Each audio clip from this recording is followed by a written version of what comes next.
Hello everyone and welcome. In case you're new to this channel, I am Lucy. A big thank you to everybody who has subscribed to this channel. If you have not subscribed, please do so that you will get a notification each time I upload a new video.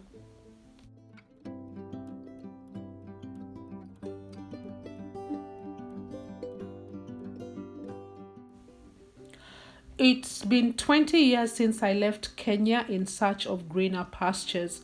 It seems just like yesterday.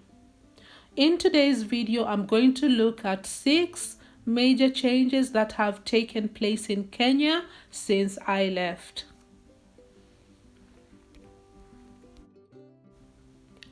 Kenya is a country found in East Africa and has an estimated population of 57 million people.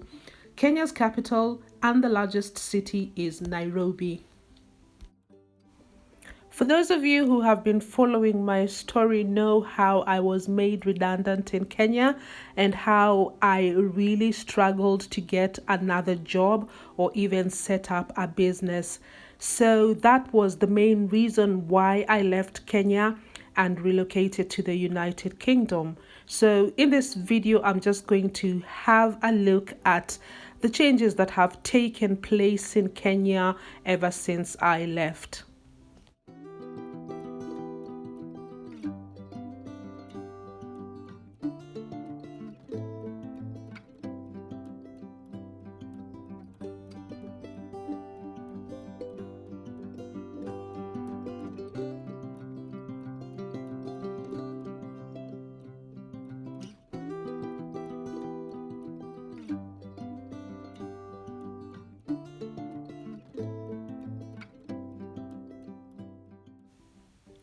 First on my list is education and literacy level. The government of Kenya gives education a relatively high priority and allocates 24% of its total budget to fund it. UNESCO defines literacy as the percentage of the population ages 15 and older that can, with understanding, both read and write a short, simple statement on everyday life. Literacy is essential for learning, personal development, and social and economic well-being. Literacy helps people to move out of poverty, get better paying jobs, and participate in society. Without literacy, people face many challenges and disadvantages in life. In 2000, the literacy rate in Kenya was 82.23%, and by October 2023, the rate of literacy in Kenya had risen to 82.88%. This shows the literacy rate has risen in Kenya since I left.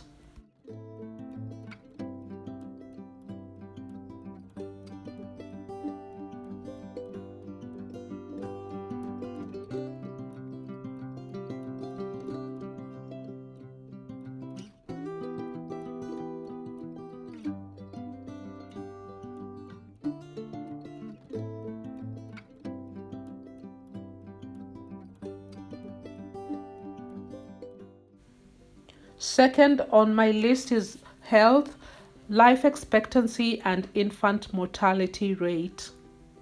Life expectancy has doubled in all world regions, including Kenya. The life expectancy at birth in Kenya has improved. The term life expectancy refers to the number of years a person can expect to live. Life expectancy is based on an estimate of the average age that members of a particular population group will be when they die. It is important to bear in mind when interpreting life expectancy that very few people will die at precisely the age indicated by life expectancy. In 2003, the life expectancy in Kenya was a 51.69. Kenyans are now living longer, and currently the life expectancy is 67.47 years.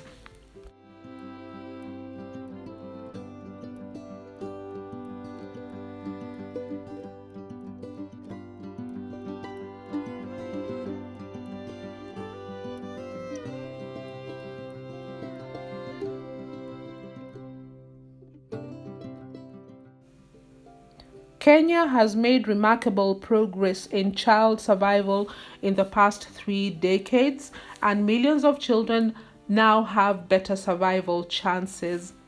Infant mortality rate refers to the number of infants dying before reaching 1 year of age per 1,000 live births each year.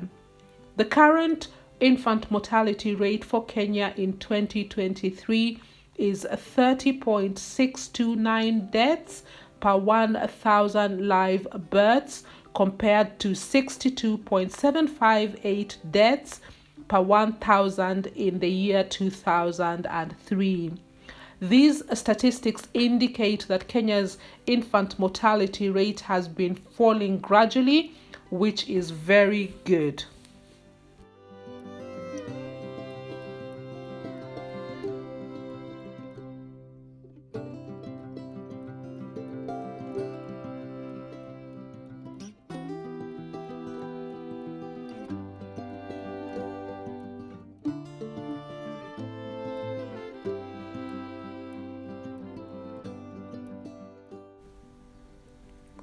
Third on my list is devolution.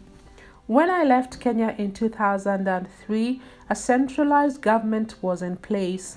The concentration of all government institutions and decision making was in the capital, Nairobi. This concentration of economic activities in the capital city area led to uneven development and disparities of economic opportunities.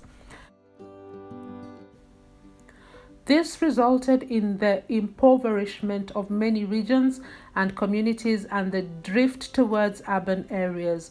Kenya's devolution reforms started in March 2013 when power for a range of government functions was shifted to 47 elected county governments. Devolution in Kenya sought to bring government closer to the people by devolving political and economic resources to Kenya's 47 county governments. County governments have actively promoted growth and sought to achieve a high degree of self-sufficiency and responded to local needs and circumstances. Kenyans now enjoy easier availability of services, new centers of growth have emerged, and people have opportunities for investment and employment.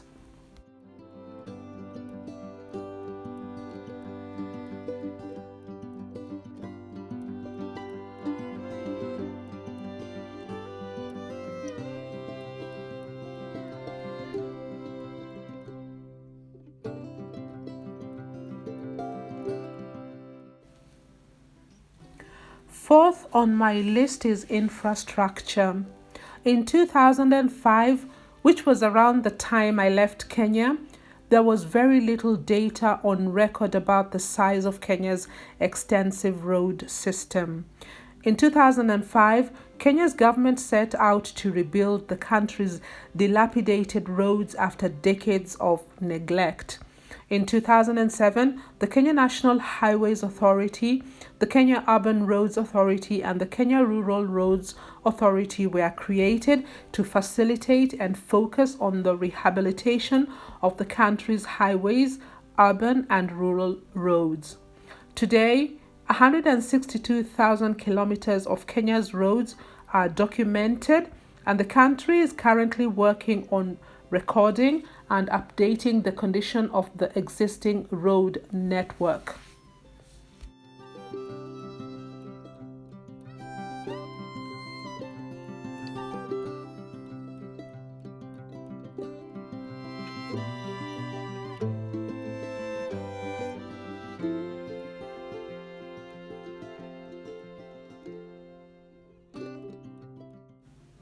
Number 5 on my list is communication. In the 90s, technology had gained very little inroads in Kenya. In 1999, there were only 300,000 landline phones, and the mobile technology was in its initial phase with only 15,000 mobile subscribers. Most Kenyans did not have mobile phones. In 2002, Kenya had just 2 mobile phones for every 100 people. This changed quickly when multinational telecom companies arrived in Kenya. Handsets soon became available, although it was costly for most Kenyans. The handsets enabled contact with previously unreachable friends and family members. This transformed both business, social, and family life. Between 2002 and 2006, the number of mobile phones in Kenya increased from 1 million to 10 million, disrupting the conventional landline business. Number 6 on my list is financial and banking. The financial and banking sector has grown significantly as well in the last 20 years. In 2003, not many Kenyans had bank accounts and credit cards, and transferring money was such a long process. However, due to technological advancement in Kenya, innovation has grown beyond simple. The introduction of M-Pesa changed the banking sector in Kenya. M-Pesa is an electronic SMS-based money transfer system that started in 2007 as a medium of microloan disbursement and repayment. M-Pesa gives ease of transactions at low cost, especially in the rural areas due to the cost of travel to the bank. Kenyans soon started using M-Pesa to not only pay loans but also to send money to each other.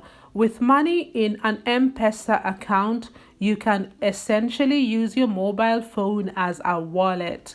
M-Pesa is not a replacement for the benefits that accompany proper access to banks like credit and savings accounts, but it is a quick and simple way to make people's personal financial lives more stable when there is no other option. Other trends in the financial landscape are mobile commerce and digital credit. Digital loan services have bridged the gap for many Kenyans who do not have formal bank accounts and whose incomes are not stable enough to borrow from formal financial institutions.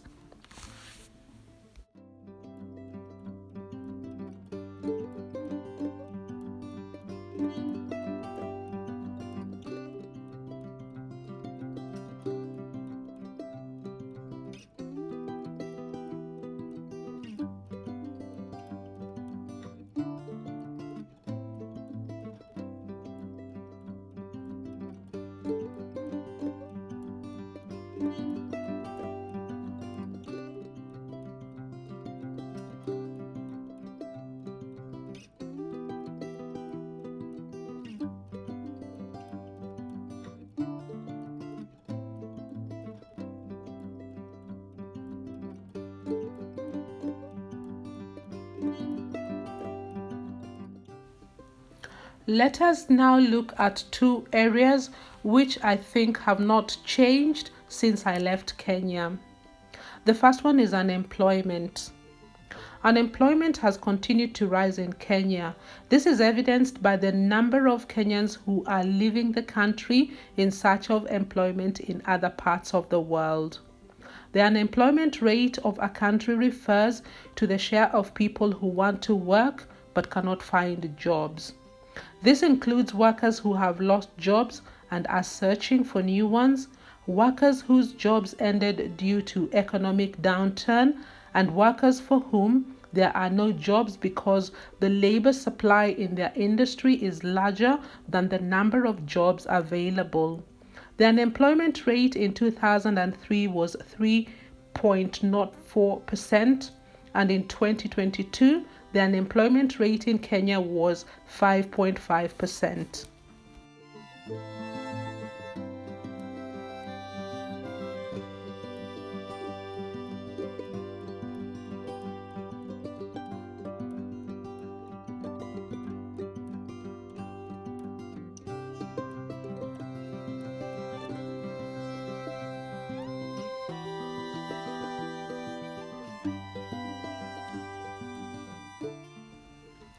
Corruption is still very rampant in Kenya and has not changed much since I left. Corruption can be defined as dishonest behavior by those in positions of power. Those who abuse power may be individuals or may belong to organizations such as businesses or the government. Corruption involves a variety of actions, including giving or accepting bribes or inappropriate gifts, double dealing, and defrauding investors.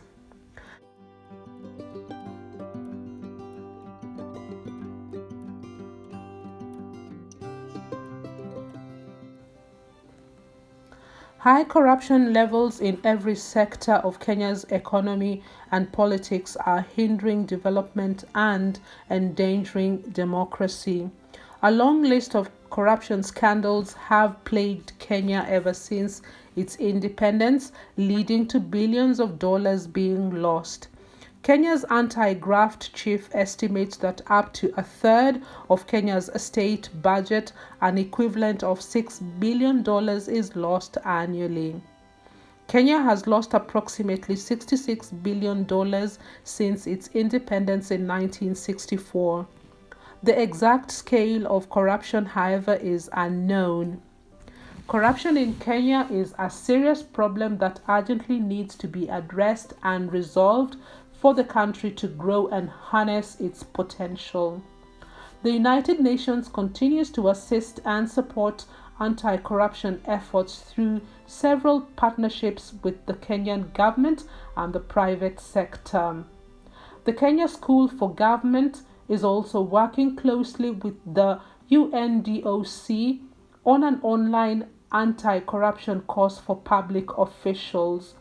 Kenya can prevent corruption by reinforcing best business practices, education in the form of mandatory anti-money laundering courses, making it easy to report whether by managers, employees, suppliers, customers, and increased accountability.